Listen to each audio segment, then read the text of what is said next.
Hello, people of YouTube. This is Gray's Guitars. I am Steve Gray. Thank you for watching. So, when you think string brands, at least when I think string brands, guitar strings, there's two companies that come to mind: Ernie Ball and Diodario. And Diodario has the fun, different colored balls on the end of their strings, ball end strings. And this article kind of goes over why that is happening and talking about less packaging, impacts on the environment, things along those lines if you are interested in those topics. And I saw it and I was like, yeah, let's click on it and see what we got going on. So I was changing my strings on the bed and I noticed all this garbage when I was done. My daughter said, you should really do something about that. Why are Diodario strings color coded? CEO Jim Diodario reveals the story behind the innovation. In the early 90s, buying guitar strings meant excessive packaging until Diodario had a light bulb moment that changed the game. The surname Diodario is by now inscrutably linked to guitar strings. Among its many ventures and innovations in the system of color coding, which Diodario's CEO Jim Diodario reveals was inspired by an eco-conscious comment made by his daughter. In the early 90s, a package of strings had an envelope for each of the six strings. They still do if you're buying Ernie Ball, by the way. A paper envelope for each one, identifying for each note, and a vinyl pouch with a fancy label.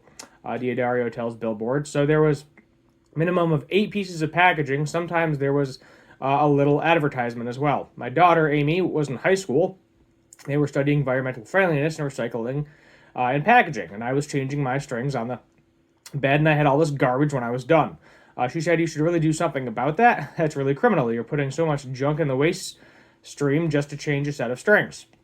Diodario took Amy's observation to heart, which led to a bona fide light bulb moment. I came up with a system of color coding the ball ends on the strings, a different color, then coiling those together in one corrosion-resistant plastic bag and having them color coded. To the silver one is the note, and the brass one is this note. So yeah, essentially they have them color coded on the packaging. If you look at them, it tells you each color, which color is which string.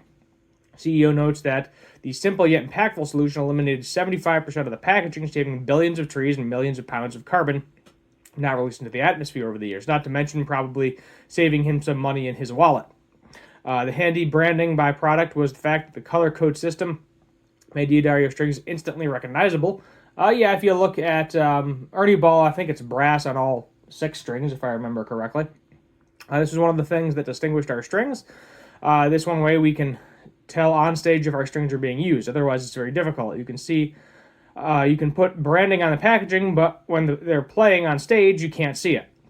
Adding to the extensive list of offerings, Diodario just released a XPND pedal power battery kit, chargeable and wireless pedalboard power supply equipped with 10,000 milliamps battery for over 10 hours of playtime. So yeah, I mean, it's kind of a neat story. I initially thought it was just a cost-saving measure, but impact on the environment too is pretty neat. So I mean, they have a lot more things than just strings. So does Ernie Ball this day and age. But when you think of them, you think of strings. And I was thinking of strings because there's a couple guitars I need to put some strings on. Unfortunately, all I have is some Ernie Ball 9s laying around, and yeah, I want some 10s.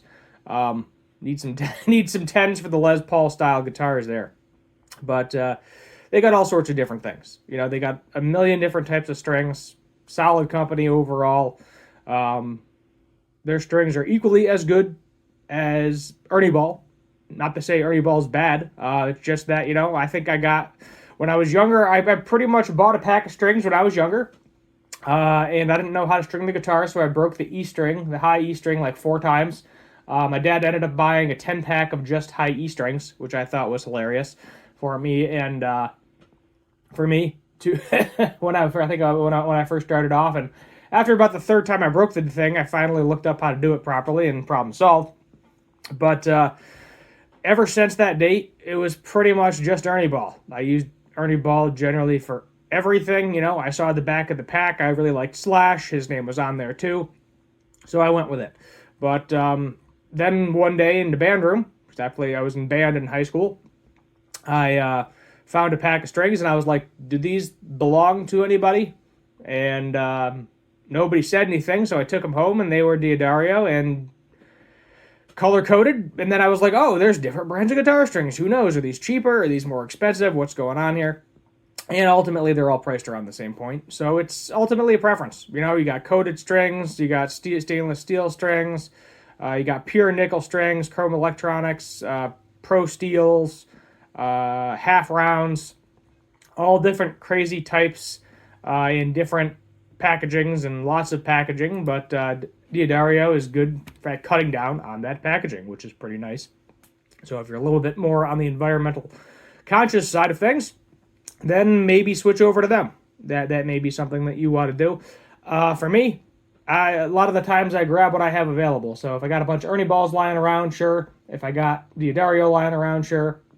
But when I go to the store, it's ultimately, hey, what's in stock? Because I go to a mom and pop most of the time for my strings, and a lot of the times he does not have certain things in stock. And sometimes I'll go in there and something as basic as a 10 gauge string. I'll be like, hey, you got 10 gauge? He's like, yep, but only got Diodario today, or only got Ernie Ball today. And you just kind of purchase what he's got based off of that. But yeah, so I guess check out Diodario strings, see what you like, try different gauges. I do have an additional video that's about stainless steel strings and why you really shouldn't buy them unless you have stainless steel frets. So keep that in mind too. If you have stainless steel frets, you can buy stainless steel strings. If you don't have stainless steel frets or don't know what your frets are made out of, stay away from stainless steel strings. I will leave you with that information. With this going to be a short video today. Hit that subscribe button, turn on that notification bell, leave a like, share, comment, all that fun stuff. Until next time, as always, have a good one.